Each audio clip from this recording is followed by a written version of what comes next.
Assalamu alaikum everyone. আমি Sakib Ahmed Shahan and welcome to another episode of CSC Untaught. আমরা basically এই পুরা CSC Untaught সিরিজে যেটা নিয়ে কথা বলবো সেটা হলো ইউনিভার্সিটি আর আমাদের প্রফেশনাল লাইফের ভিতরে বা অ্যাকচুয়াল সফটওয়্যার ইঞ্জিনিয়ারিংয়ের মধ্যে যে গ্যাপগুলো আছে ওগুলা কী এবং অ্যাকচুয়ালি ওটা আমরা কীভাবে ফিল আপ করবো, মোস্টলি এই উদ্দেশ্যে বানানো। তো আজকে যে বিষয়টা নিয়ে কথা বলতে চাচ্ছিলাম যে আমাদেরকে সবাই এখন ইন্ডাস্ট্রিতে যেটা বলে যে সফটওয়্যার ফান্ডামেন্টাল স্কিলস ভালো হইতে হবে, বাট অ্যাকচুয়ালি ফান্ডামেন্টালসটা কী, লাইক বেসিক্স ভালো করব, আসলে বেসিক্স জিনিসটা কী কী বেসিক্স কতটুকু ভালো, এইটার উপর আসলে তেমন আমি যা দেখলাম কোনো কন্টেন্ট নাই। তো এই কারণে এটা বিল্ড করা।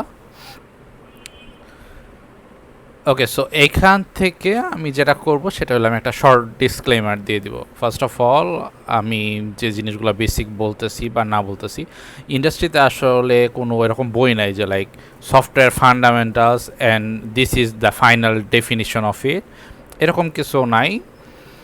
তো যেটা হয় যে আমরা মোটামুটি একটা ওয়াইড রেঞ্জের স্কিল যেটা এক্সপেক্ট করি যে কম্পিউটার সায়েন্স স্টুডেন্টরা, সফটওয়্যার ইঞ্জিনিয়ারিং স্টুডেন্টরা অর অ্যাটলিস্ট ওয়ার্কিং প্রফেশনালের মধ্যে থাকবে, যেটা আমরা ফাউন্ডেশনাল বা বেসিক বলবো।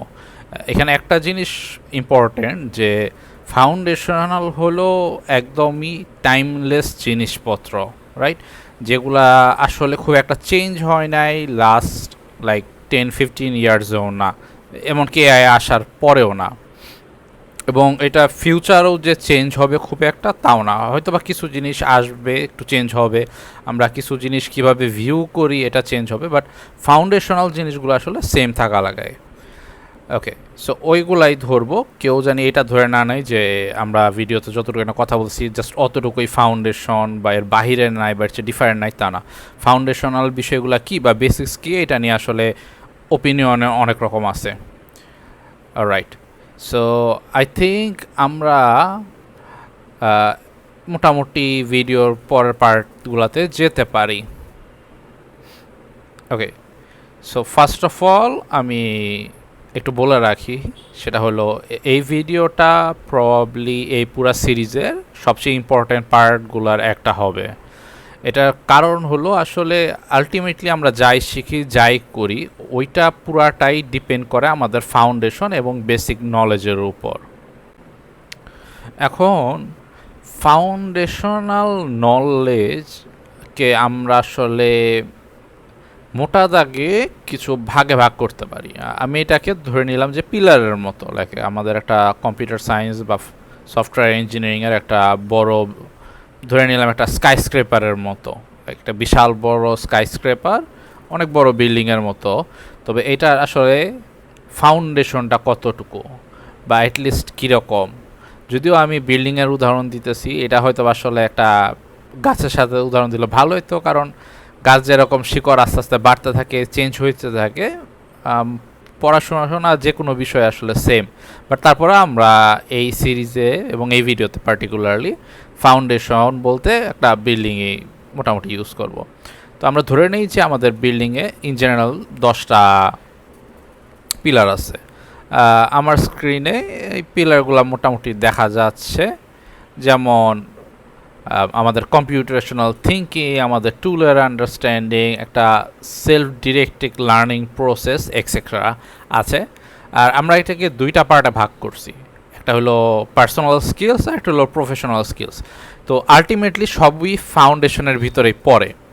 পার্সোনাল এবং প্রফেশনাল স্কিল আলাদা করার কারণ হলো পার্সোনাল স্কিলগুলা ডিপেন্ড করে যতক্ষণ না পর্যন্ত আমরা লাইক টোটালি হায়ার্ড হইতেছি, একদম ফ্রেশার বা একদম জুনিয়র, যেটা আসলে পার্সোনাল লেভেল হবে।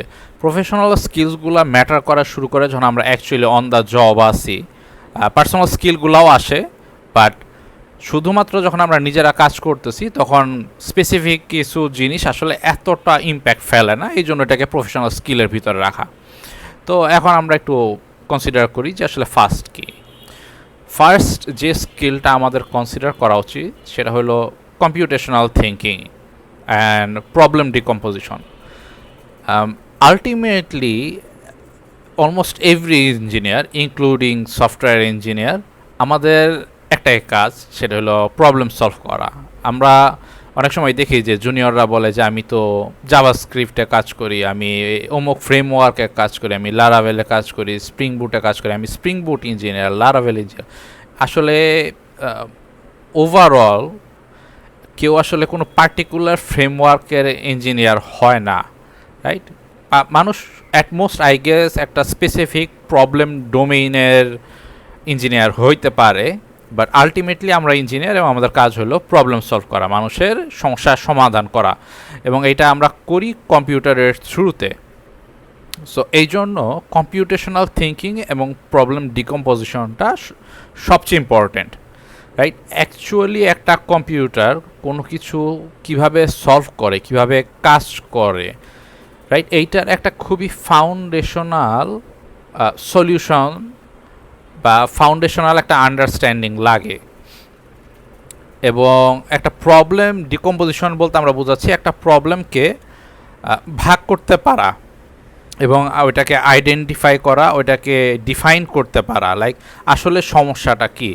ফর এক্সাম্পল, আমরা হয়তো বা বললাম যে আমরা আসলে একটা চ্যাট অ্যাপ্লিকেশন বানাচ্ছি যেখানে মেসেঞ্জারের মতন চ্যাট করা যাবে, কিন্তু আসলে একটা কম্পিউটার কি করতেছে, সে ডাটা একটা কম্পিউটার থেকে আরেকটা কম্পিউটার পাঠাইতেছে। চ্যাটিং আলটিমেটলি একটা ডাটা ট্রান্সফার, দ্যাটস ইট। এবং এইখানে কিছু অ্যাডিশনাল জিনিসপত্র অ্যাড হয়, যেমন কোথা থেকে কোথায় ট্রান্সফার। আমি যখন আমার ফ্রেন্ডকে মেসেজ দিচ্ছি, আমি চাবো শুধুমাত্র আমার ফ্রেন্ডের কাছেই যাক।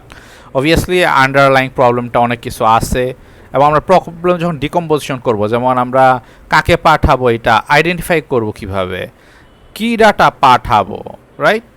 এটা কি টেক্সট, এটা কি ইমেজ, যদি যায় সেটা আসলে কিভাবে যাবে, এটা রিপ্রেজেন্ট কিভাবে করব, কিংবা সবচেয়ে কম সময় কিভাবে পাঠাবো, যদি ডাটা অর্ধেক যাওয়ার পরে আমার ফোনে নেটওয়ার্ক চলে যায় তখন আসলে কি হবে।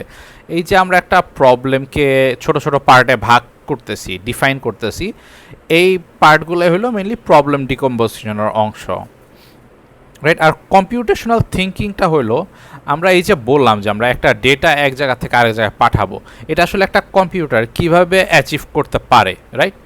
এই যে আমরা ডেটা পাঠাইলাম বললাম, আমাদের তো হাজার হাজার ডিভাইস আছে, আরেকটা ডিভাইসে আমরা বা অ্যাটলিস্ট কম্পিউটার কীভাবে আইডেন্টিফাই করতে পারে, হয়তো আমরা আইপি দিয়ে করতে পারি, ম্যাক অ্যাড্রেস দিয়ে করতে পারি, হইতে পারে যে সবার অ্যাকাউন্টের একটা স্পেসিফিক নাম আছে ওইটা দিয়ে বের করে, রাইট?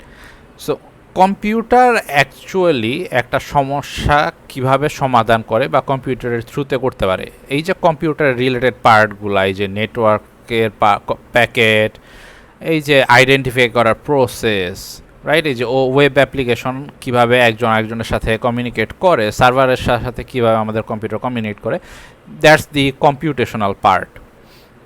সো আমরা এখানে একটু জিনিস দেখি, যেমন একটা ভেগ প্রবলেম যে আমাদের এআই দরকার, রাইট?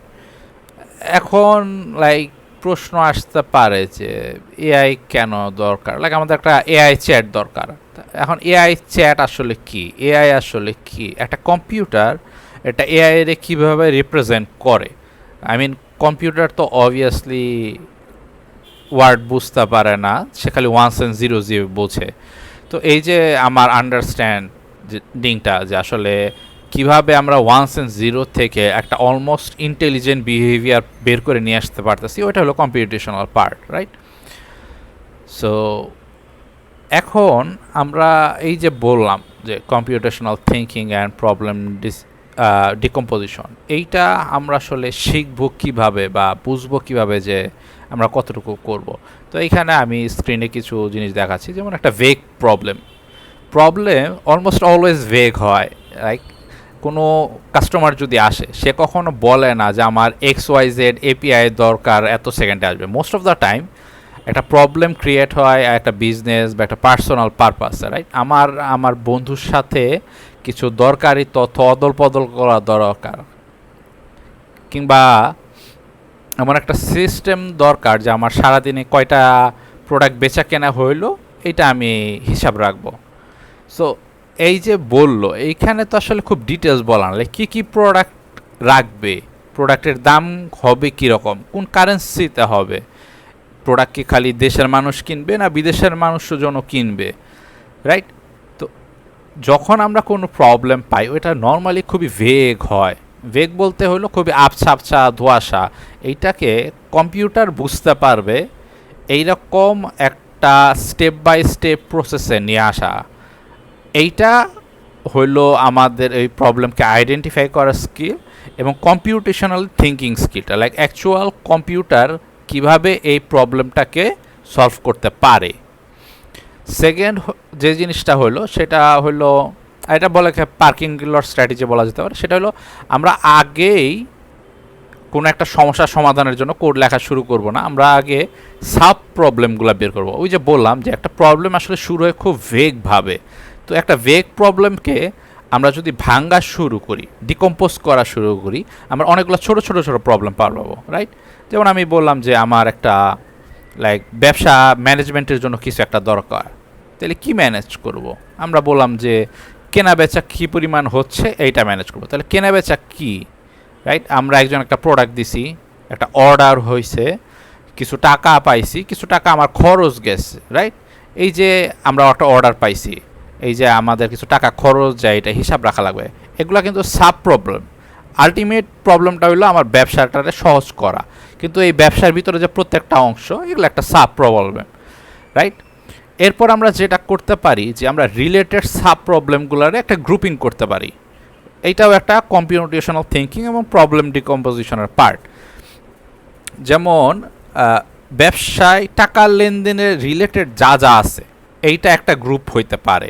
আমরা কাউকে টাকা দিছি, পেমেন্ট, টাকা রিফান্ড দিতেছি, এইটাও কিন্তু পেমেন্ট রিলেটেডই। হ্যাঁ, রিফান্ডের সাথে আমার প্রোডাক্ট কেমন তার কোনো কানেকশন নাই, রাইট? কিন্তু টাকা যে দিচ্ছি রিফান্ড পাচ্ছে, কিংবা কেউ পার্শিয়ালি দিচ্ছে, বলতেছে ভাই আজকে অর্ধেক দিলাম কালকে অর্ধেক দিব, রাইট?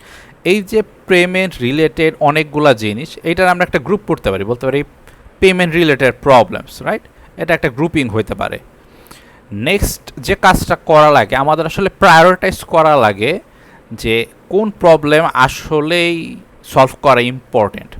হইতে পারে যে বিজনেসম্যানের একটা প্রবলেম হইলো সে লম্বা সময় দোকানে বসে থাকলে তার বোর্ড লাগে।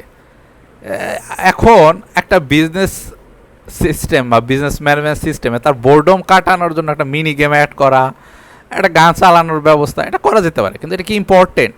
খুব একটা না, রাইট? অ্যাটলিস্ট বিজনেসের জন্য, বিজনেসে আসলে কী ইম্প্যাক্ট আসবে, রাইট? সে যদি টাকা পয়সার অ্যাকুরেট হিসাব রাখতে পারে সেইটার একটা ইম্প্যাক্ট আসবে।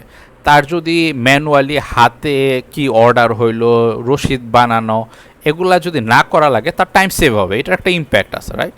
নেক্সট যেটা আসে যে আমাদের ইম্প্যাক্ট টু এফোর্ট একটা রেশিও কনসিডার করা লাগে, যেটা যে আমরা 0.4 স্ক্রিনে দেখতেছি। ইম্প্যাক্ট টু এফোর্ট রেশিও বলতে আমরা কী বোঝাচ্ছি?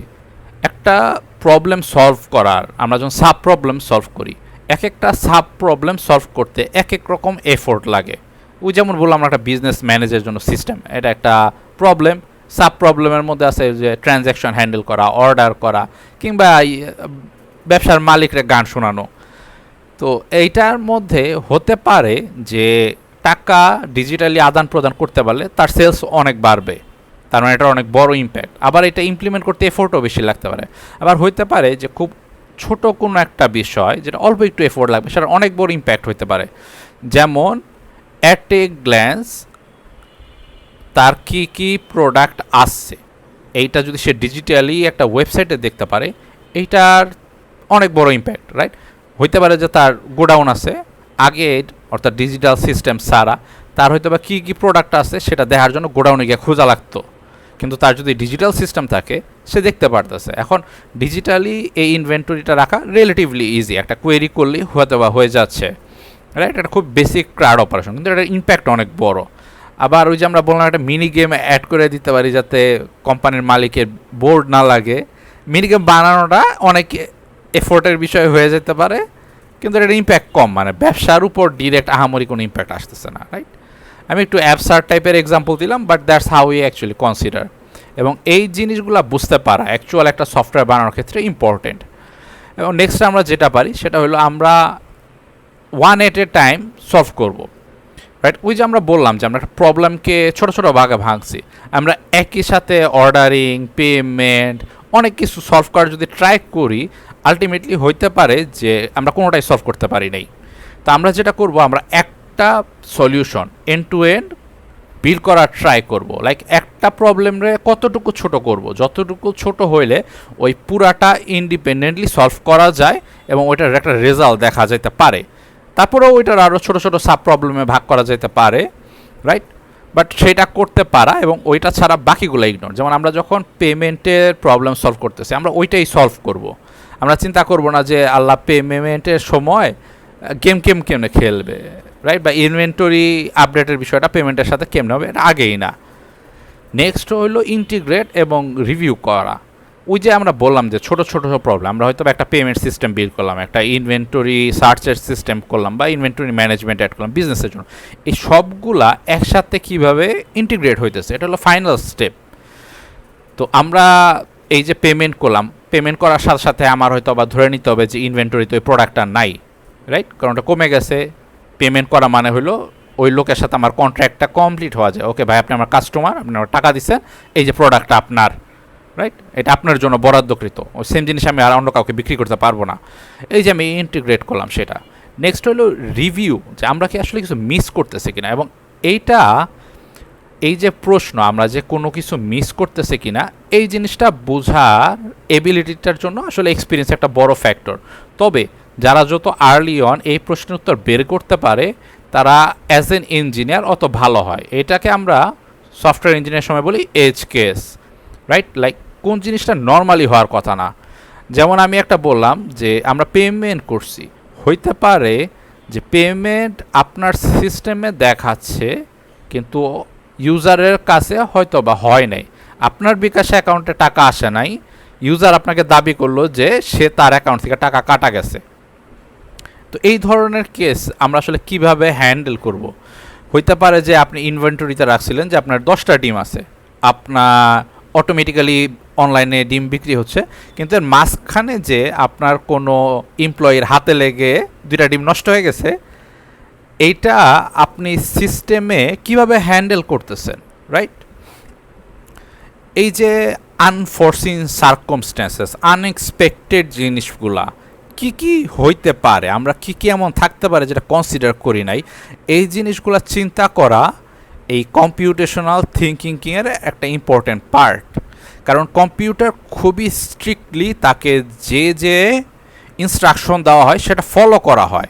আমরা যদি একটা মানুষকে বলি যে ডিমের হিসাব রাখো, সে বুঝতে পারে যে ভাঙা ডিমের হিসাব আগে কেটে রাখতে হবে বা কোথাও লিখে রাখতে হবে যে আজকে 3টা ডিম ভাঙছে।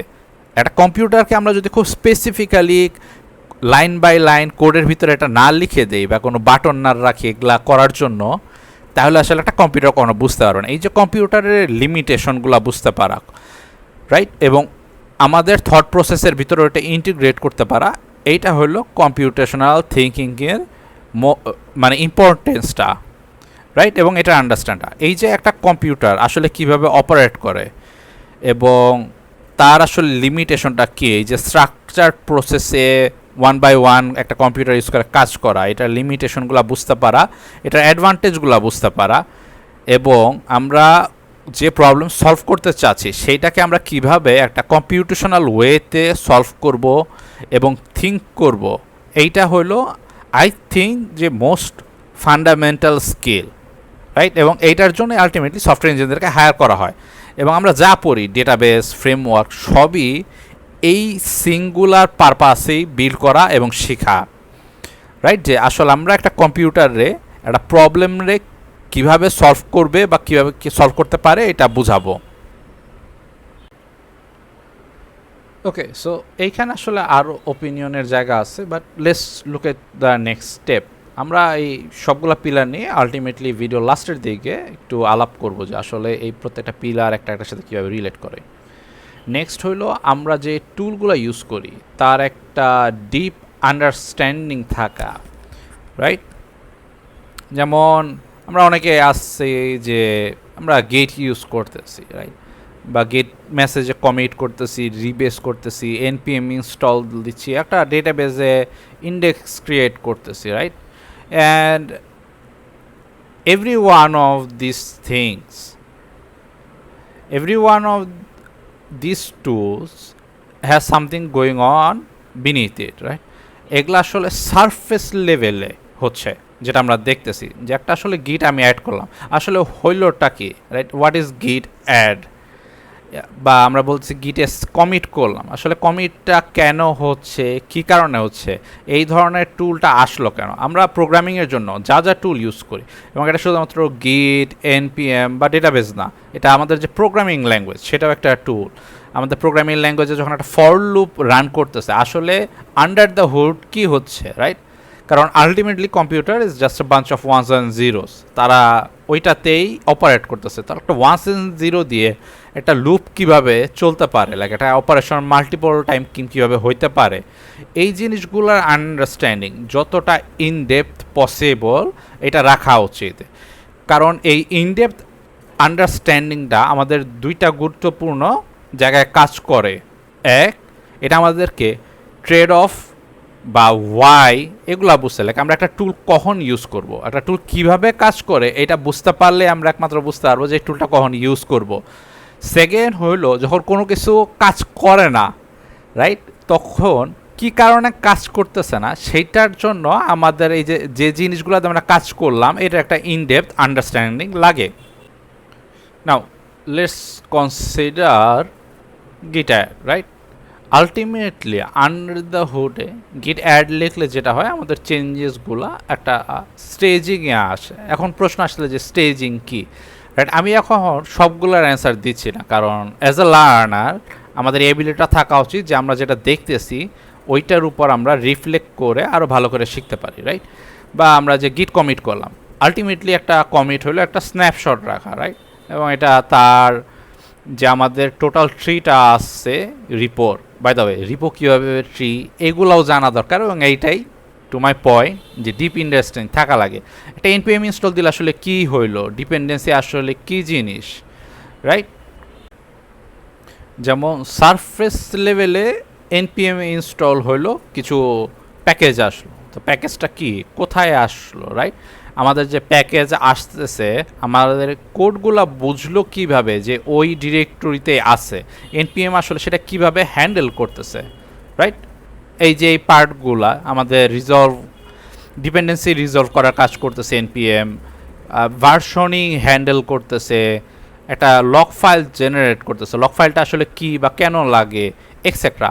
তো প্রশ্ন আসতে পারে, ভাই আমি তো এনপিএম ইনস্টল দেই, আমার তো কোড কাজ করে, তো আমি আসলে এগুলা জেনে কি করব? এগুলা তখনই লাগে যখন আমরা অ্যাকচুয়াল একটা ট্রুলি সলিড সফটওয়্যার বানাই। হইতে পারে যে আমরা যে ভার্সনে ছিলাম ওইটাতে সিকিউরিটি ইস্যু ছিল, এখন আমাদের এটা চেঞ্জ করা লাগবে। আমরা আসলে কোন ভার্সনে ছিলাম বা কোন ভার্সনে এগেনস্টে আমরা এটা বিল্ড করছি এটা আমরা বুঝবো কীভাবে, রাইট?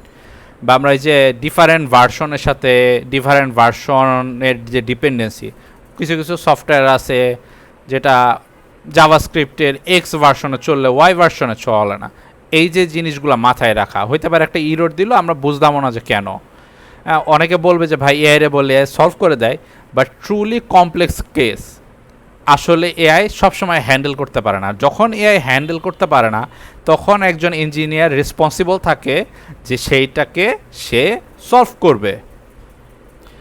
তো এই জন্য আমাদের যে টুলগুলা ইউজ হচ্ছে এইটার একটা খুবই ডিপ আন্ডারস্ট্যান্ডিং রাখা লাগে, এবং এটা একটা ফাউন্ডেশনাল নলেজের অংশই না। উইথ টাইম এই টুলসগুলো চেঞ্জ হবে। আমরা আজকে গিট ইউজ করতেছি, কালকে অন্য কিছু, মেবি কোডবার্গ ইউজ করব, মেবি গিট লাইভ ইউজ করব, এনপিএম এর জায়গায় কেউ বান ইউজ করব, রাইট? ডেটাবেস এখন একরকম দিতেছি ইন্ডেক্স সহ, হইতে পারে ফিউচারে আমরা কমপ্লিটলি ডিফারেন্ট টাইপের ডেটা স্টোরেজের মেথড পাইলাম। কিন্তু এই যে টুল যেগুলো ইউজ করতেছি এইটার যে ইনডেপথ আন্ডারস্ট্যান্ডিং থাকার রিকোয়ারমেন্টটা, এইটা অলওয়েজ ছিল, অলওয়েজ থাকবে, রাইট? এবং এই জন্য এটা একটা ফাউন্ডেশনাল নলেজের part. Now let's look at the next pillar. Next pillar হলো self directed learning and documentation literacy. তো এইটা দিয়ে আমি আসলে কী বুঝাচ্ছি, এটা হলো নিজে থেকে শেখার ability. As a software engineer আমাদের পক্ষে কখনোই পসিবল না সব কিছু শেখা। অ্যান্ড আমরা যা শিখি এটা অলমোস্ট লাইক আগে একটা টাইম ছিল 4-5 বছর পর আউটডেটেড হইতো, এখন এ আসার পরে অলমোস্ট লাইক 3 মান্থ পর পর যা শিখছি আউটডেটেড হয়ে যাচ্ছে। এবং এখানে লাইক বলা লাগে যে আপনি 3 মাস পর পর রিগার্ডলেস অফ সিনিয়রিটি কিছু জায়গায় আপনি ইন্টার্ন হয়ে যান, কারণ আপনি ওই জিনিসগুলো জানেনই না। এটা একটা নতুন টুল হইতে পারে, আপনি একটা নতুন টুল হইতে পারে, একটা ল্যাঙ্গুয়েজ হইতে পারে, একটা ফ্রেমওয়ার্ক হইতে পারে, কিন্তু এটা নিজে থেকে শিখতে পারা, কারণ অ্যাকচুয়াল প্রফেশনাল লাইফে কেউ কাউকে হাতে ধরে শেখায় না, এবং ওইটার উপর আসলে ডিপেন্ডেন্সি রাখাটাও ওয়াইজ কিছু না যে কেউ আমাকে শিখাইলেই শিখবো বা জীবনে একবারই শিখবো। আচ্ছা, ডকুমেন্টেশন লিটারেসিটা কেন আমি ইনক্লুড করলাম, এটার কারণ হলো আলটিমেটলি লাইক শেখার গ্রেটেস্ট ফর্ম হলো কিছু করার মাধ্যমে, আর এটা যা বানাইছে বা যারা করছে সেটা পড়ার মাধ্যমে, এবং পড়ার পার্টটাই আসলে ডকুমেন্টেশন, রাইট? তো ধরে নিলাম আমি নতুন কিছু শিখতেছি, একটা নতুন টুল কনসিডার করলাম, ধরে নিলাম যে আমি ক্লড কিভাবে ইউজ করে এটা শিখতেছি, এটা একটা নিউ টুল, আমি এটা ডিসকভার করছি। আমার যেটা কাজ হবে এটার অফিসিয়াল ডকুমেন্টেশন পড়া, এই টুলটা যারা বানাইছে তারা একটা গাইড মেনটেন করে যে এই টুলটা কীভাবে ইউজ হবে সেইটা আগে দেখা। অনেকে ইউটিউব ভিডিও আগে দেখতে পছন্দ করে, গুগল করতে পছন্দ করে, বাট ট্রুথ হইল পপুলার বা এবং মেইন স্টে জিনিসগুলোর ক্ষেত্রে যারা ওইটা ডেভেলপ করে তারাই সবচেয়ে ভালো গাইড লেখে, এবং অফিসিয়াল ডকগুলো অনেক ডিটেল হয় দেখে অনেকে পড়ে না, কিন্তু অ্যাকচুয়াল ইঞ্জিনিয়ারদের জন্য অফিসিয়াল ডক পড়তে পারা ইম্পর্টেন্ট। তো আমরা ক্লডের ডক পড়লাম, কীভাবে ক্লড ইনস্টল দেয়, ক্লডের স্কিল কি, এমসিপি কি, এক্সেট্রা। এরপর আমরা যেটা করব, আমাদের যদি এনাফ আন্ডারস্ট্যান্ড থাকে এই টুলটা আমরা অ্যাপ্লাই করব। এটা আমি যদিও বলছি বিল্ড সামথিং, বাট এটা হলো আলটিমেটলি আমরা যে ডক পড়লাম সেটা আমরা অ্যাপ্লাই করব। আমরা অ্যাকচুয়ালি টার্মিনালে এসে ইনস্টল দিয়ে ক্লড ইনস্টলের যে কমান্ড সেটা রান করব। আমরা ক্লডের স্ল্যাশ দিয়ে বা @ দিয়ে কীভাবে ফাইলের পাথ ওকে কনটেক্সটে দেয় সেটা দেখব, রাইট? এবং আমরা করতে গিয়ে হয়তো আটকে যাব, হইতে পারে আমরা এমসিপি ইনক্লুড করতে চাচ্ছি, আমরা ডক পড়লাম কীভাবে করা লাগে, তারপর দেখলাম কাজ করতেছে না, রাইট? যখন কাজ করতেছে না তখন আমরা সার্চ করব যে এই যে আমরা একটা প্রবলেম ফেস করছি এটা কিভাবে সলভ করা যেতে পারে।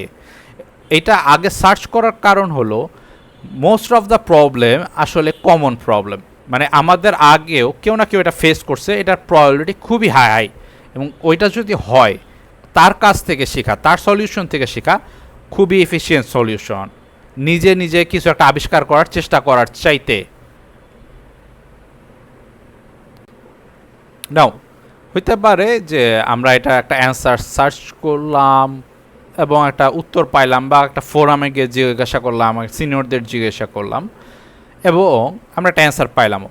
কিন্তু এই যে আমরা অ্যান্সার পাইলাম, আমাদের নেক্সট কাজ হলো এইটা বোঝা যে কেন এই সলিউশনটাই কাজ করলো, বা কেন এই জিনিসটা অ্যাকচুয়ালি সলিউশন হিসাবে অ্যাকসেপ্টেড হইলো বা কাজ করলো বা সলভ করলো, ওয়াই, কেন আমরা অন্য কিছু করলাম না, এইটাই করলাম, রাইট? হইতে পারে যে আমি ক্লডকে বলতেছি যে আমাকে একটা ওয়েবসাইট বানাও, ওয়েবসাইটের কালারটা যাতে পিঙ্ক হয়, কিন্তু ক্লড আমাকে পিঙ্ক কালারের ওয়েবসাইট দিতে পারলো না, শেষের সময় একটা রেড কালার দিচ্ছে, এবং আমি চিন্তা করলাম এটা কিভাবে ফিক্স করা যায়।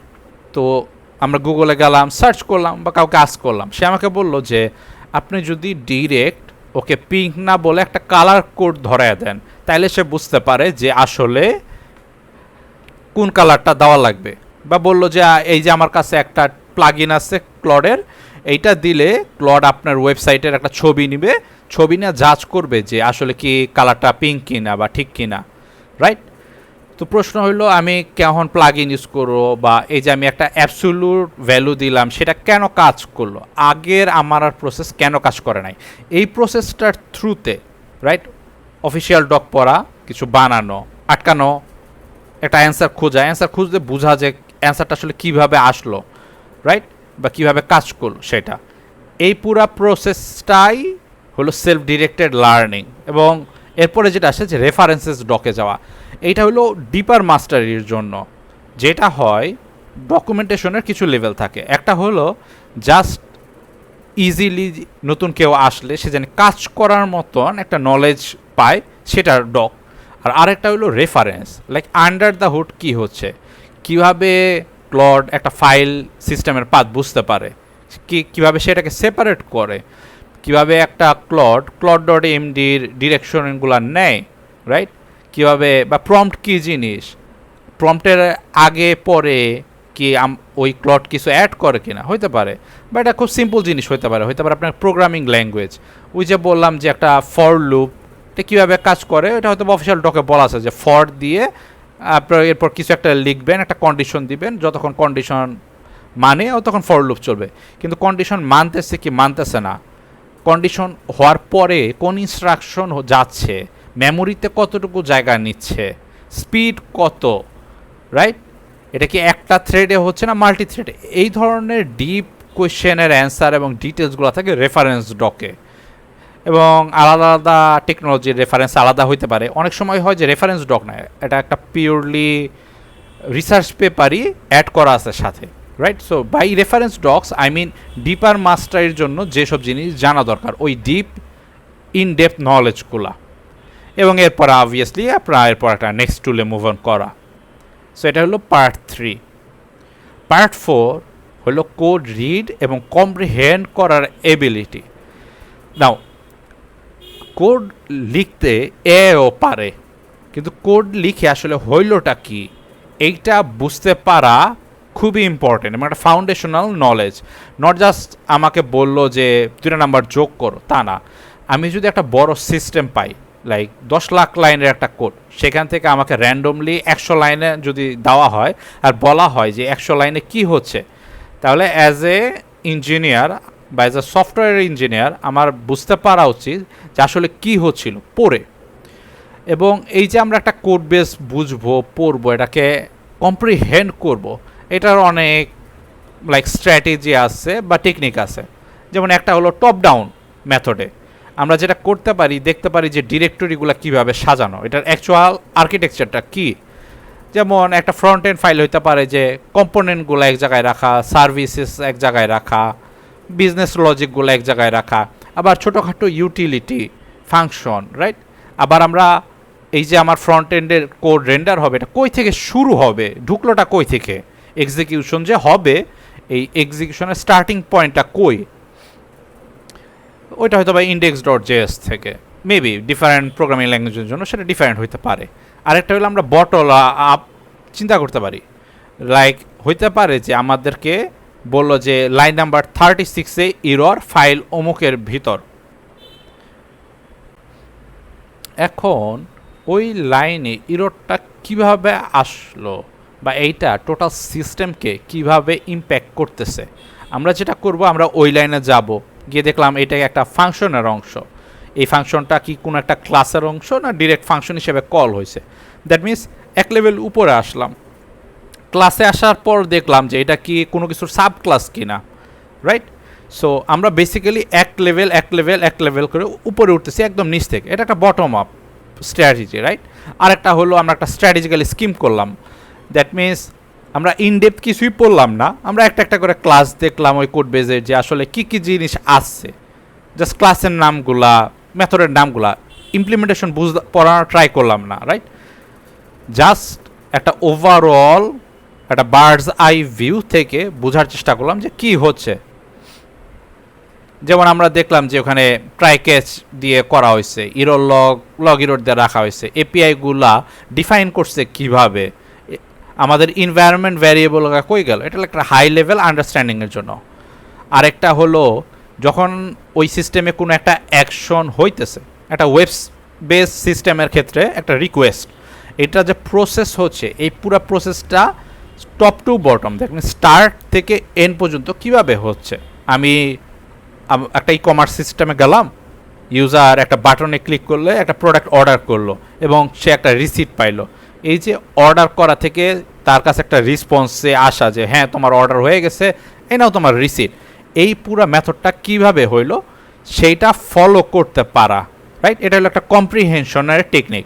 সেটা আমরা কী করলাম, আমরা দেখলাম যে যখন অর্ডার করে তখন কোন এপিআই এন্ড পয়েন্টে কল হয়, এপি এন্ড পয়েন্টে কল হলে আসলে হয় কি, সেটা হয়তো বা একটা সার্ভারে যাচ্ছে, একটা রাউটারে যাচ্ছে, একটা হ্যান্ডেল হচ্ছে, তারপর একটা ফাংশন সেটাকে ভ্যালিডেট করতেছে যে এই এপিআই রিকোয়েস্ট ঠিক আছে কিনা, ঠিক থাকলে প্রসেস করতেছে, যেহেতু আমাকে অর্ডার দিয়ে দিচ্ছে, আমার ইনভেন্টরি থেকে প্রোডাক্টের অ্যামাউন্টটা সে ডিক্রিজ করলো, রাইট? এবার ডাটাবেজে ওই ডাটাটা রাখতেছে, সব কিছু ওকে থাকলে একটা রেসপন্স যাচ্ছে ইউজারের ডিভাইসে যে হ্যাঁ সব কিছু যা তুমি করতে চাইছিলে এটা হয়েছে, অল ওকে, তোমার অর্ডার ডান, এই নাও তোমার অর্ডারের ডিটেলস এক্সেট্রা। আরেকটা হলো প্যাটার্ন খুঁজে বের করা, রাইট? আমাদের একটা যখন কোড বেস পড়তে থাকি তখন আমাদের তার ইন্টারনাল প্যাটার্নগুলো বের করতে হয়, রাইট? যেমন নেমিং কনভেনশনটা কি, ক্লাসের নাম কিভাবে লেখা হচ্ছে, সিমিলার ক্লাস কিভাবে রাখা হচ্ছে, বিজনেস লজিক কই রাখা হচ্ছে লিখে, রাইট?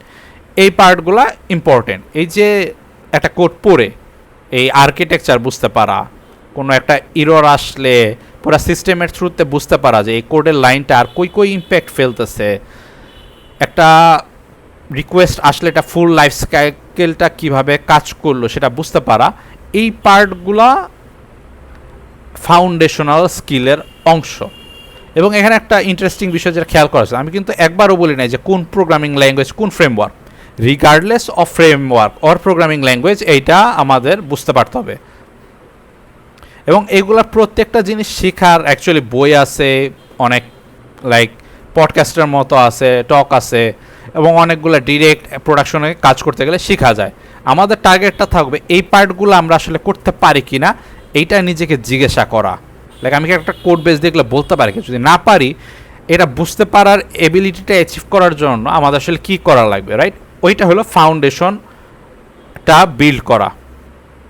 ওকে, নেক্সট হলো টার্মিনাল অ্যান্ড সিস্টেমস লিটারেসি। ওকে, এখন প্রশ্ন আসে যে টার্মিনাল এবং সিস্টেম লিটারেসিটা ফাউন্ডেশন কীভাবে হলো? টার্মিনাল কি একটা টুল না? আমরা তো অলরেডি বলছি লাইক টুলের ইনডেপথ। নাও টুলের ইনডেপথের ভিতরে টার্মিনাল পড়ার পরেও আমাদের কিছু জিনিস বুঝতে হয়, সেটা হলো একটা কম্পিউটারের অপারেটিং সিস্টেম। ফান্ডামেন্টালি আমরা যেসব কাজ করি, ম্যাক্সিমাম সফটওয়্যার ইঞ্জিনিয়ার একদম লাইক কম্পিউটারের হার্ডওয়্যারের সাথে ডিরেক্ট কানেক্ট করে না, তারা অন্য একটা সিস্টেম বা একটা লেভেল অফ অ্যাবস্ট্রাকশনের সাথে কাজ করে। যেমন আমি যখন একটা রিকোয়েস্ট পাঠাই, আমি হয়তো বা পিএইচপিতে একটা ব্যাকএন্ড লিখছি, এখন পিএইচপির কোডটা কাজ করে কিভাবে, সে অপারেটিং সিস্টেমের থ্রুতে কাজ করে, রাইট? বা অপারেটিং সিস্টেমের যে সিস্টেম কলগুলো আছে তার সাথে সামহাও একটা কানেকশন বিল্ড করে, বা সে আগে একটা ইন্টারপ্রেটারের ভিতর দিয়ে যায় বা কম্পাইলারের ভিতর দিয়ে যায়, একটা বাইনারি থাকে এক্সেট্রা। তো এই যে ডিফারেন্ট লেভেলগুলা, এবং এখানে আমি সিস্টেম বলতে like high level system design বলছি, আমি লাইক একটা কম্পিউটারের সিস্টেম কীভাবে কাজ করে, একটা কম্পিউটার সিস্টেম কীভাবে ডাটা কপি করে, কীভাবে একটা বিট চেঞ্জ করে, এই জিনিসগুলো বুঝতে পারা ইম্পর্টেন্ট।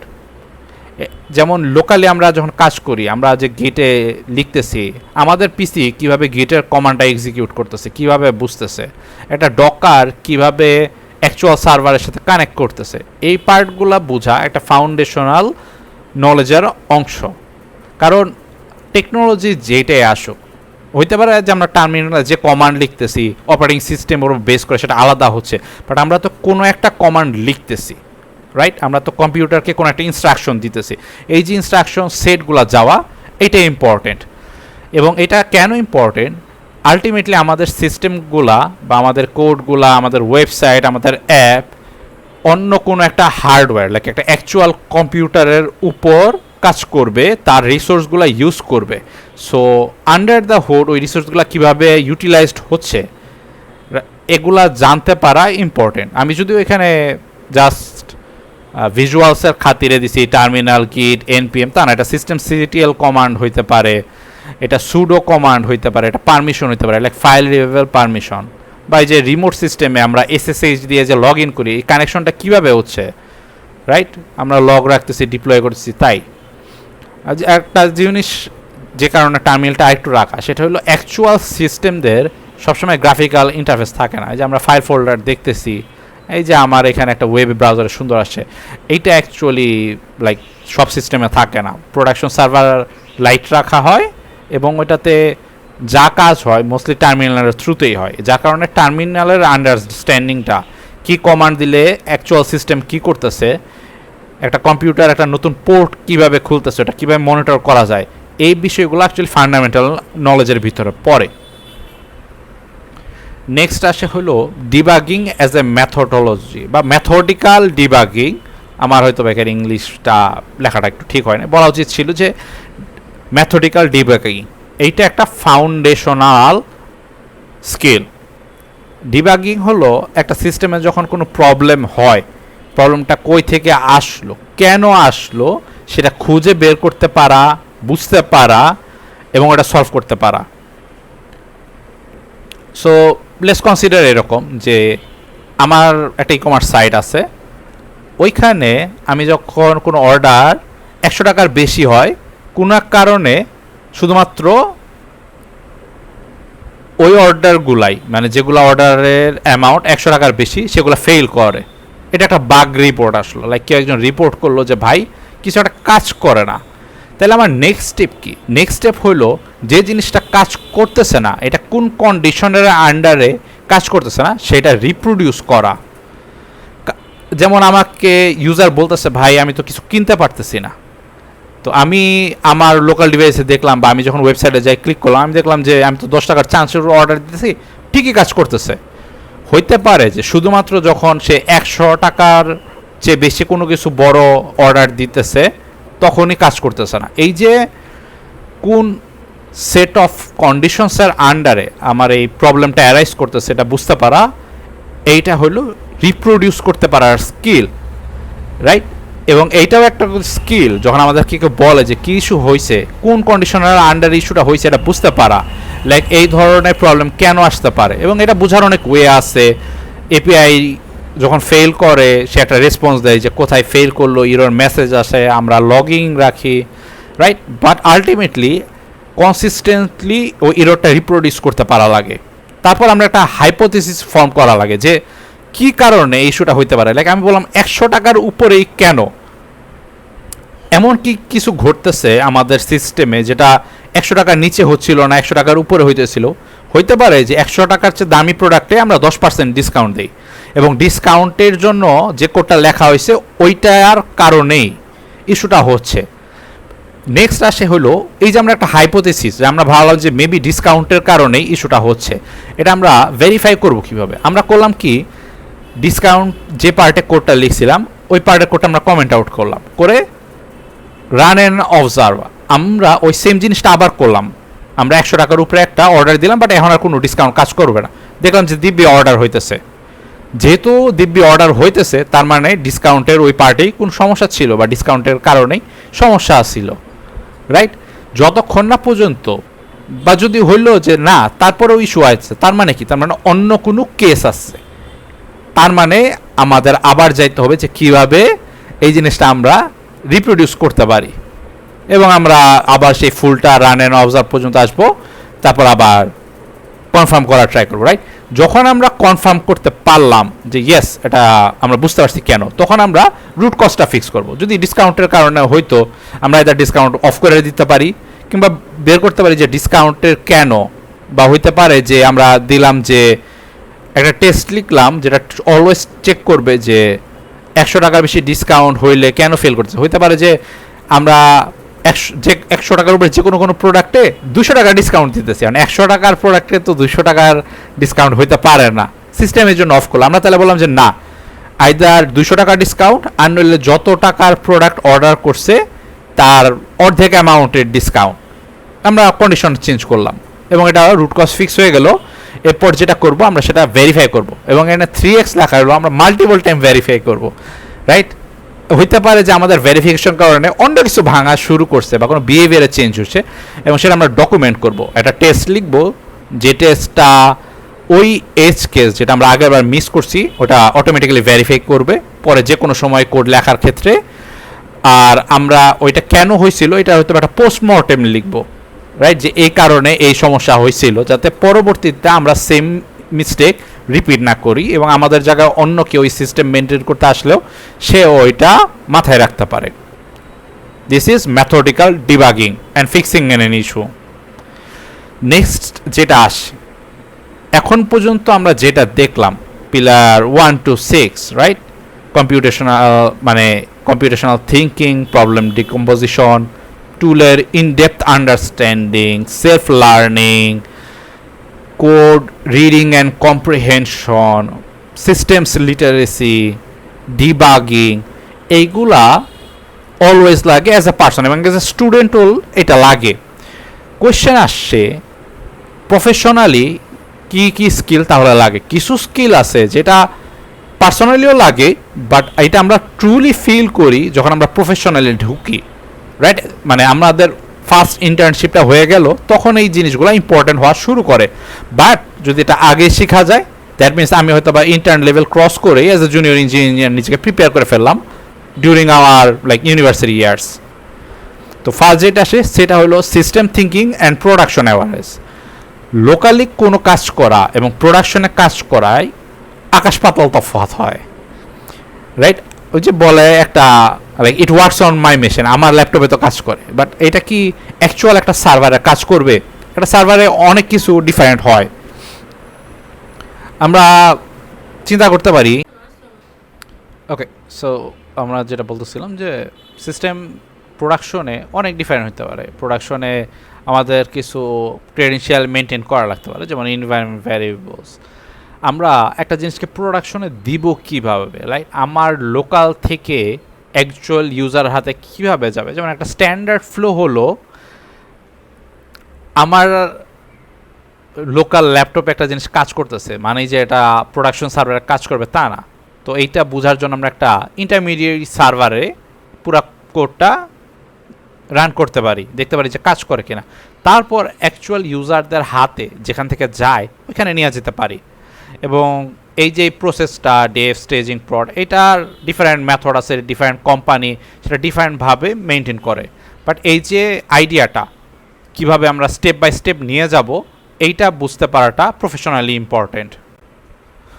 তো প্রোডাকশনের আইডিয়াগুলো থাকা দরকার। তো এখানে যেটা করা যায় যে আমরা নিজেদেরকে জিজ্ঞাসা করতে পারি যে আমাদের ইউজার যদি কোথাও ক্লিক করে তার ডেটাটা আসলে কীভাবে সেভ হচ্ছে এটা আমরা বের করতে পারবো কি না। ডেটাবেস কানেকশন পুল কি, অর্থাৎ এই যে এত এত ইউজার আমাদের প্রোডাক্ট ইউজ করবে, ডাটাবেসের সাথে কানেক্ট করবে কীভাবে, রাইট?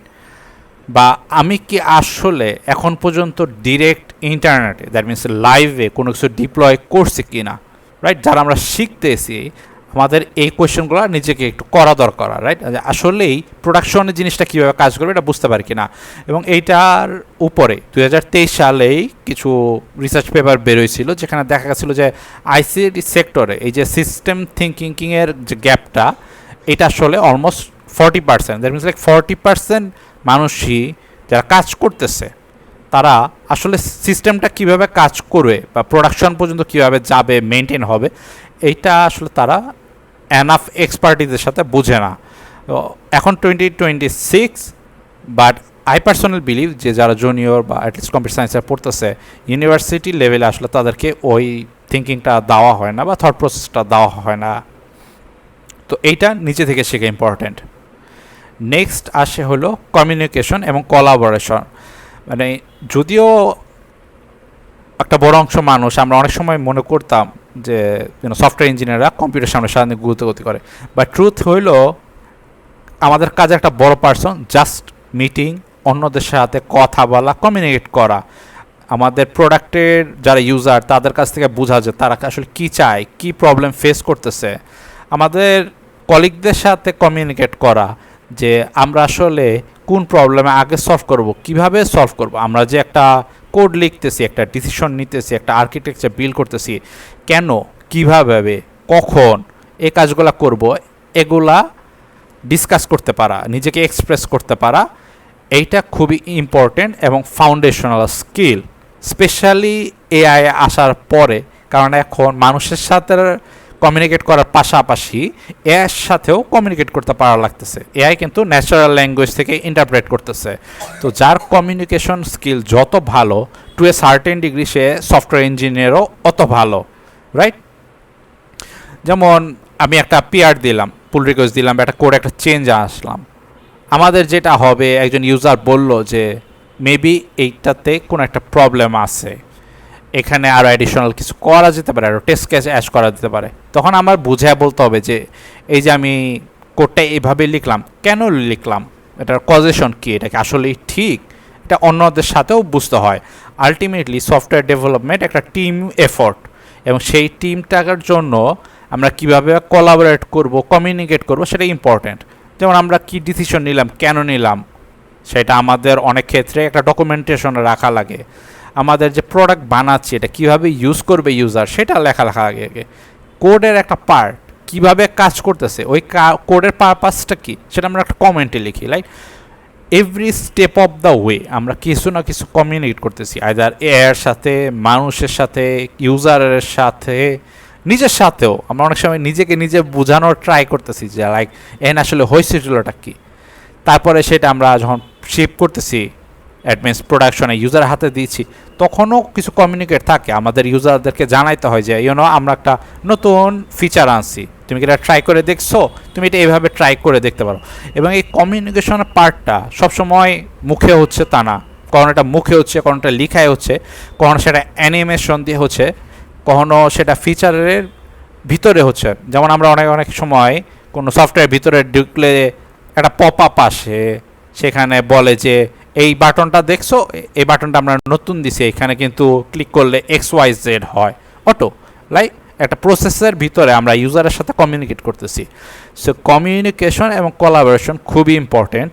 আর এখানে শর্ট করে বলি, ইংলিশটা ফার্স্ট ক্লাস এবং টপ নচ হইতে হবে, বুঝতে পারা এবং বলতে পারা এবং লিখতে পারা। এটা একটু স্যাড যে আমাদের নিজেদের ভাষায় আসলে কম্পিউটার রিলেটেড টুলসগুলা এতটা গ্রো করে নাই। একটা এআইকে ইংলিশে বললে সে যতটা ভালো বুঝে, বাংলায় বললে আসলে সে বুঝে না। যদি আমরা অনেক সময় বলি যে লাইক বাংলায় বললে বুঝে, এখন সোটা মডেলগুলা ওগুলা বুঝতে পারে, বাট ট্রুথ হইলো স্টিল তাকে ট্রেন করানো হয়েছে ইংলিশের উপরে এবং সে ইংলিশে। আর একটা হলো যখন আমরা মাল্টিপল জিওগ্রাফিক্যাল লোকেশনে টিম থাকে, মাল্টি ন্যাশনাল টিম থাকে, আমার একজন কলিগ ইতালিয়ান হইতে পারে, একজন জার্মান হইতে পারে, একজন ইন্ডিয়ান হইতে পারে, আলটিমেটলি তখন কমিউনিকেশনের জন্য ইংলিশই ইউজ হয়। সো এই টেকনিক্যাল কমিউনিকেশন কোলাবোরেশনের পাশাপাশি অ্যাজ এ পার্সন আরেকজনের সাথে কমিউনিকেট করতে পারার এই পার্টটা খুবই খুবই ইম্পর্টেন্ট। ইনফ্যাক্ট এটা এখনকার দিনে to a certain degree technical স্কিলের চাইতেও বেশি ইম্পর্টেন্ট।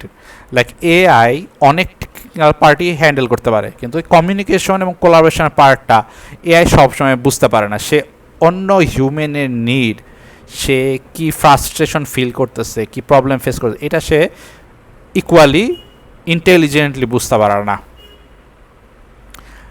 নেক্সট, এই পার্টটা আই ডোন্ট নো যে আসলে উইথাউট এক্সপিরিয়েন্স কতটা ইনডেপথ বোঝা সম্ভব, বাট আই বিলিভ যে অ্যাটলিস্ট এনাফ ফাউন্ডেশনাল নলেজ, ওই কম্পিউটেশনাল থিঙ্কিং, প্রবলেম ডিকম্পোজিশন এবং সিস্টেম থিঙ্কিং, এগুলা বুঝতে পারলে সার্টেন অ্যামাউন্টে জাজমেন্ট এবং ট্রেড অফ গ্রো করা যায়। আমাকে অনেক সময় অনেকে প্রশ্ন করে যে লাইক কোন ল্যাঙ্গুয়েজ ভালো, কোন ফ্রেমওয়ার্ক ভালো, কোন টেকনোলজি বেস্ট, কোন AI model best. The truth is কোনো কিছুই ইটারনালি অল এনকম্পাসিং বেস্ট না। সব কিছুই আলটিমেটলি একটা ট্রেড অফ, এবং আমাদের জাজ করতে হয় যে আমরা কোন ট্রেড অফটা অ্যাকসেপ্ট করব।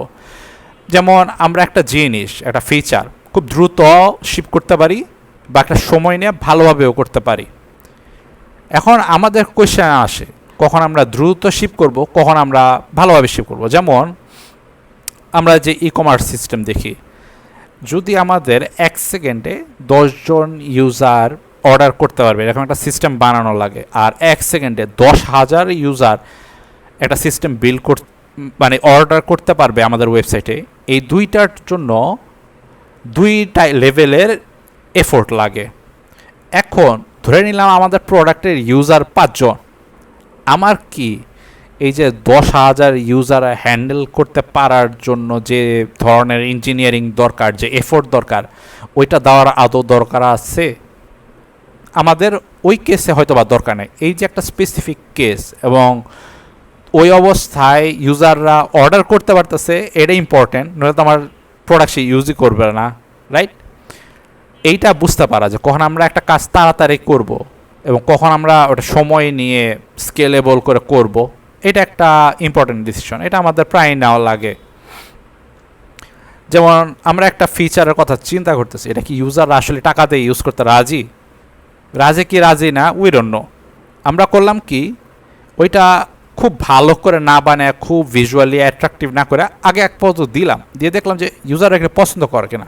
করলে যদি দেখি যে হ্যাঁ মানুষ খুব পছন্দ করতেছে, প্রচুর মানুষ ইউজ করছে, তখন আমরা লাইক প্রপারলি সব এজেস হ্যান্ডেল করে, পারফরমেন্স চিন্তা করে, অপটিমাইজ করে তারপর করলাম, রাইট? সো এই যে আমরা কি কোয়ালিটি না স্পিড কোনটা চয়েস করব, এটা একটা ইঞ্জিনিয়ারিং জাজমেন্ট আর একটা ডিসিশন, একটা ট্রেড অফ।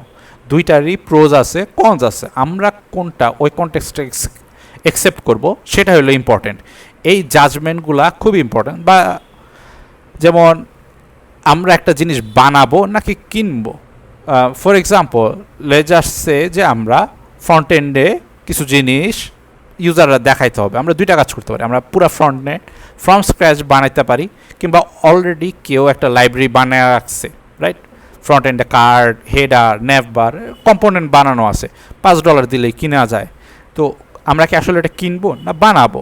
এই যে কিনবো না বানাবো, এটা কীভাবে ডিসাইড করব, রাইট? যেমন এখানে আমি একটু দেখছি যে যদি এমন হয় যে আমরা যেটা বানাইতেছি ওটা ইউনিক, এটা আসলে কিনায় পোষানো সম্ভব না, খরচ আসলে তাতে বেশি যাবে, তাহলে ওটা আমরা বানাবো। আবার যদি এমন হয় যে এটা এমন কোনো প্রবলেম সলভ করতেছে, যেমন অথেন্টিকেশন, ইমেল পাঠানো, অলরেডি অনেক সলিউশন আছে যেটা হ্যান্ডেল করে, আমাদের জন্য এটা উইল রিইনভেন্ট করার কোনো দরকার নাই, আমরা ইউজ করলেই পারি। তো আমরা ওইটা ওপেন সোর্স থেকে নিয়ে আসতে পারি বা কিনে ইউজ করতে পারি, রাইট? আমরা কি কোড খুব ক্লিন রাখবো না আগে দ্রুত, মানে যত দ্রুত যেমনি হোক খালি ডেলিভার দিব, কোনটা করব, রাইট? এই যে একটা কোয়েশ্চেন, এই যে একটা ট্রেড অফ। আমরা কোনো কিছু ব্রেক করলে এটা হ্যান্ডেল করব কিভাবে, এবং এটা হ্যান্ডেলের মেকানিজম কি রাখবো, বা ওইটা ফেইলিউর প্রুফ করার জন্য কি পরিমাণ সময় দিব, এটা ডিসাইড করবো কীভাবে। যেমন একটা পেমেন্ট সিস্টেম, এটা অলওয়েজ খুবই ইম্পর্টেন্ট, খুব সেন্সিটিভ। সো অবভিয়াসলি এটার পিছনে বেশি ইম্প্রুভ, মানে বেশি এফোর্ট দেওয়া লাগবে।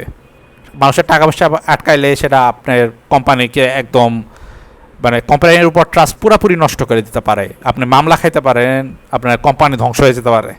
বাট চিন্তা করেন যে একটা টাইপো, লাইক কোম্পানির নাম ইন্টেল, ওইখানে ইন্টেলের জায়গায় ইনডেলা আসছে, রাইট? বানান ভুল হয়েছে, এটা ডেফিনেটলি প্রবলেম, কিন্তু এইটার পিছনে কি আমি অনেক এফোর্ট দিব কি না, রাইট? সো এই যে দুই টাইপের প্রবলেম, এবং এটার পিছনে কী পরিমাণ ইঞ্জিনিয়ারিং এফোর্ট যাবে এটা বুঝতে পারা, এই পার্টগুলো ইম্পর্টেন্ট। আমরা কি কোনো একটা, মানে বিষয়টা হলো ইঞ্জিনিয়ারিংয়ে আসলে কোনো অ্যাবসলিউট রুল হয় না যে অ্যাবসলিউটলি এই চয়েসটাই ঠিক, এই চয়েসটাই ঠিক, এই ফ্রেমওয়ার্কটাই বেস্ট, এই প্রোগ্রামিং ল্যাঙ্গুয়েজটাই বেস্ট, এইরকম কিছু হয় না। যেটা হয় যে কনটেক্সটের আন্ডারে কোনো একটা ডিসিশন আইদার বেটার হয় আর ওয়ার্স হয়, ট্রেড অফ। রাস্ট খুবই ফাস্ট ল্যাঙ্গুয়েজ, তাই বলে কি রাস্ট দিয়ে আমরা ফ্রন্ট এন্ড করবো? মোটেও না। আমার একটা প্রোটোটাইপ দরকার 3 দিনে, রাস্ট দিয়ে বিল্ড করবো? মোস্ট লাইকলি না। কিন্তু আমার একটা সিস্টেম যেটা 10,000 রিকোয়েস্ট পার সেকেন্ড হ্যান্ডেল করতেছে এবং খুবই সিম্পল কাজ করতেছে, এটা আমরা রাস্ট দিয়ে করতে পারি ইনস্টেড অফ জাভাস্ক্রিপ্ট। আমাদের কনকারেন্সি হ্যান্ডেল করা লাগতেছে, ওকে মেবি আমরা গোতে কাজ করলাম, রাইট? আবার আমাদের টার্মিনালের জন্য টুল বানানো লাগতেছে, সেইটা আমরা একরকম প্রোগ্রামিং ল্যাঙ্গুয়েজ। প্রত্যেকটা প্রোগ্রামিং ল্যাঙ্গুয়েজ, টুল, ফ্রেমওয়ার্ক, এগুলার কনটেক্সটের উপর বেস করে ট্রেড অফ আছে। কোনোটাতে সময় বেশি লাগে কিন্তু স্পিড কম, কোনোটাতে স্পিড বেশি সময় কম, মানে ডেভেলপমেন্টের সময় কম কিন্তু ওটার পারফরমেন্স খারাপ। আবার কোনোটা ডেভেলপ করতে বেশি সময় লাগে কিন্তু ওটার পারফরমেন্স খুবই ভালো, রাইট? তো আমাদের এই ডিসিশনগুলো নেওয়া লাগে, এবং জেনারেলি এটা একটু সিনিয়র লেভেলেই হয় এবং একদম জুনিয়র হিসাবে বোঝা সম্ভব না। কিন্তু case studies, system design blog, অন্য সিনিয়র ইঞ্জিনিয়াররা এই ধরনের ডিসিশন কীভাবে নিছে, তাদের থট প্রসেস, এগুলো পড়ার এবং অবজার্ভ করার মাধ্যমে এই জিনিসগুলো আসলে শেখা পসিবল। ইম্পর্টেন্ট হইল যে perfect is the enemy of shipping. কোনো কিছুকেই 100% পারফেক্ট করা পসিবল না। আমরা আসলে কতটুকু একটা জিনিসকে ভালো করে শিপ করব, ইউজারের হাতে পৌঁছাই দিব, এইটা হলো ইম্পর্টেন্ট। কখন একটা জিনিস গুড এনাফ হচ্ছে, ইউজারের হাতে পৌঁছানোর মতো হচ্ছে, এটা স্ট্যান্ডার্ডটা কোথায়, দ্যাটস দি কোয়েশ্চেন, রাইট? তো এই যে আমরা দেখলাম যে বিভিন্ন ধরনের কোয়েশ্চেন এবং ডিসিশন আমাদের নেওয়া লাগতেছে, এই জাজমেন্টটা এবং প্রত্যেকটা ট্রেড অফ, প্রত্যেকটা প্রোস, প্রত্যেকটা কনস এবং আমাদের কনটেক্সটে কোনটা অ্যাপ্লাই হইতেছে, এটা বুঝতে পারাটা একটা ফাউন্ডেশনাল স্কিল। এটা টুলস চেঞ্জ হইলেও থাকবে, এটা ফ্রেমওয়ার্ক চেঞ্জ হইলেও থাকবে, এটা জব রোল চেঞ্জ হইলেও থাকবে। Next, the final foundational skill, এটা মেটা স্কিল বলা যেতে পারে। এটা হলো the ability to learn how to learn. আমরা কিভাবে শিখব, এইটা শিখতে পারাও একটা খুবই ইম্পর্ট্যান্ট স্কিল। এবং এইটা আমি এই জন্য ইম্পর্টেন্ট বলতেছি যে টেকনোলজি ফিল্ডে অ্যাটলিস্ট সব কিছু এক্সপোনেনশিয়ালি ফাস্টার হইতে থাকে। একটা টাইমে আমি যে বললাম যে এক সময় একটা টেকনোলজি আউটডেটেড হইতে 5 বছর 6 বছর লাগতো, এখন 3 মাসও লাগে না।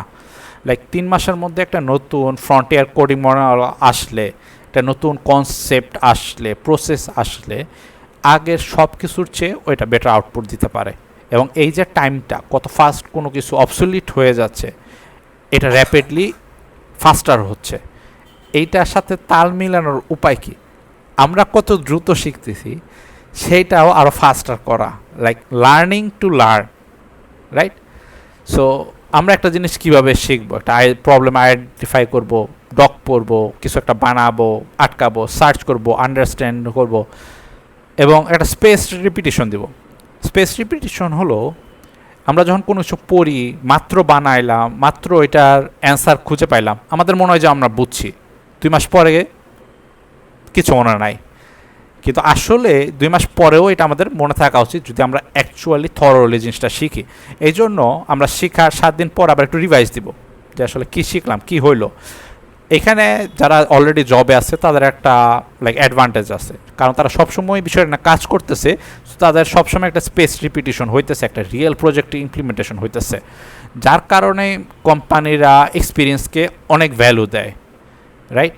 কারণ একজন এক্সপিরিয়েন্স মানুষ যে পরিমাণ ইমার্শনে থাকে এই পুরা লুপটার ভিতরে, স্টুডেন্টরা সিম্পলি থাকে না, কারণ আমাদের এই সিস্টেম খুবই খারাপ। ওকে, সো ফাইনালি একটু বলবো যে ট্রেন্ড আর ফান্ডামেন্টালের ডিফারেন্সটা কী। আমরা ট্রেন্ড শিখবো, নতুন টেকনোলজি আসছে, নতুন ফ্রেমওয়ার্ক আসছে, শিখবো। কতটুকু time? As a student I believe যে 20 to 30% টাইম। এই টাইমটা আমরা আমাদের অনার্স চলাকালীন বা ইন্টার্নশিপ থাকে শিখবো, লাইক নতুন একটা framework, maybe Vue JS, maybe React, maybe Laravel, maybe Nest JS, could be anything, maybe CSS কীভাবে কাজ করে, এসসিএসএস বা টেইলউইন্ড, একটা কিছু শিখলাম। আমাদের স্টেট ম্যানেজমেন্টের রিডাক্স, জাস্টেন কিছু একটা শিখতেছি আমরা, রাইট?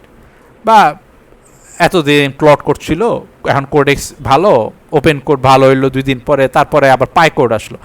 এই যে জিনিসগুলো, এগুলো সুপারফিশিয়াল লেভেলের টু, এগুলা ট্রেন্ড, এগুলো চেঞ্জ হবে। আজকে যেটা খুবই ইম্পর্টেন্ট, 6 মাস পর তার চেয়ে বেটার কিছু আসবে। 6 মাসও লাগবে না, মশলা লাগলে 3 মাস পরে এটা বেটার কিছু আসবে, বা ওই জিনিসটারই ভিতরে কিছু একটা চেঞ্জ হয় না, ওটা আরও বেটার হয়ে যাবে, রাইট? আমরা আমাদের লার্নিংয়ের ফোকাসটা লাগবো ফান্ডামেন্টাল ডাটা স্ট্রাকচার অ্যালগোরিদম। আজ থেকে 10 বছর আগে বাইনারি সার্চ যেভাবে প্রবলেম সলভ করতো এখনও তাই করে। নেটওয়ার্কিং প্রোটোকলগুলো কীভাবে কাজ করতেছে, একটা ডেটা বেজের ডিজাইন স্কিমা কীভাবে তার পারফরমেন্সে ইম্প্যাক্ট ফেলতেছে, এসকিউএল ভার্সাস নো এসকিউএল ডাটাবেজের ডিফারেন্সটা কই, সিস্টেম ডিজাইন, রাইট? আমরা কখন একটা সার্ভার বসাবো, কখন প্রক্সি বসাবো, কখন ক্যাশিং সিস্টেম ইনক্লুড করব, বা ক্যাশে কী রাখবো, ক্যাশে রাখার ট্রেড অফ কী, একটা প্রবলেম আমরা কীভাবে ডিফাইন করব, এটা ডিবাগ করব, সলভ করব, এগুলা ফান্ডামেন্টাল। এবং এটা যে খালি সফটওয়্যার ইঞ্জিনিয়ারিংয়ে ফান্ডামেন্টাল তা না, অলমোস্ট কম্পিউটার রিলেটেড সবগুলোতে এটা ফান্ডামেন্টাল। এই যে ফান্ডামেন্টাল কোর স্কিলস, এইটার মাস্টারিটাই আমরা ট্রাই করব সবসময় রাখতে। এবং এইটাই ডিফাইন করবে যে আমরা আসলে কতটা ভালো ইঞ্জিনিয়ার হচ্ছি। ওকে, সো আমার আজকের ডিসকাশন এখানে শেষ। সো আমি একটা রিক্যাপ দিচ্ছি। আমাদের বেসিক্যালি সফটওয়্যার ইঞ্জিনিয়ারিংয়ের 10টা ফান্ডামেন্টাল: কম্পিউটেশনাল থিঙ্কিং, কম্পিউটেশন কীভাবে কাজ করে, কম্পিউটার বেসিক্যালি কীভাবে কোনো কিছু প্রসেস করে, কাজ করে, ওই স্ট্রাকচার প্রসেসটা বোঝা, আমরা যা টুল ইউজ করি, ল্যাঙ্গুয়েজ, ফ্রেমওয়ার্ক, গেট, এনিথিং, ওইটার একটা ইনডেপথ আন্ডারস্ট্যান্ডিং থাকা।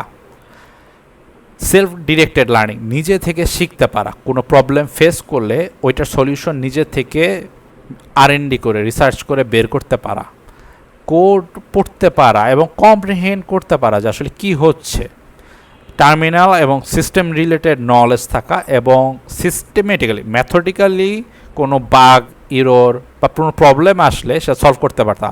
এটা মানে আন্তাজে একটা কোডে গিয়ে কিছু লিখে দেখলাম কাজ হয় কিনা, একটা প্রম্পট দিলাম, ক্লডে বললাম make no mistakes, again it didn't fix the issue, make no mistakes, এরকম না। আমাদের বুঝতে হবে যে আসলে একটা প্রবলেম সিস্টেমেটিক্যালি কীভাবে ঠিক হয়, আইডেন্টিফাই কীভাবে করে, প্রবলেম কই থেকে আসছে সেগুলো বুঝতে পারা।